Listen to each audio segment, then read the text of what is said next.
स्वामी चरित्र अध्याय 10 कथासार. आपल्या गाठीशी पूर्वपुण्याई होती म्हणूनच मनुष्य जन्माला लाभला आणि हातून श्री स्वामींचे चरित्र लिखाण घडत आहे. याविषयी कृतज्ञता व्यक्त करून ग्रंथकार पुढील कथाभागास प्रारंभ करीत आहे. हावेरी येथे बाळप्पा नावाचे सराफीचा व्यवहार करणारे सुखवस्तू यजुर्वेदी ब्राह्मण गृहस्थ राहत होते. वयाच्या 30 नंतर एकाएकी त्यांचे मन संसारातून विरले. त्यांना परमार्थाची ओढ लागली. त्यांचे मन प्रपंचात रमेना. प्रपंच क्षणभंगूर असून त्यांनी सुखसौख्यामागे धावण्यापेक्षा शाश्वत मुक्तिदायक परमार्थाकडे वळण्याचा निश्चय त्यांनी केला.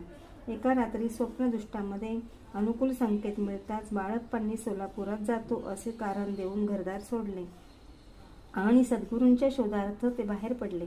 मजल दरमजल करीत ते मुरगोड या क्षेत्री येऊन पोचले.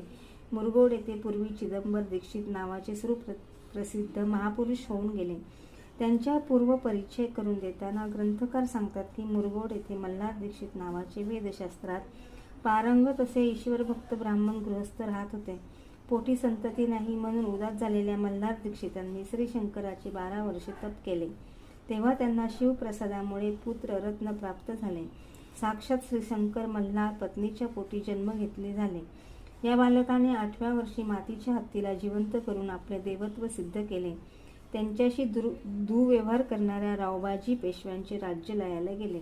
या चिदंबर सत्पुरुषांनी केलेल्या महायज्ञ सोहळ्यात आपण तूप वाढण्याचे काम केले असे खुद्द श्री स्वामींनी कथन केले होते.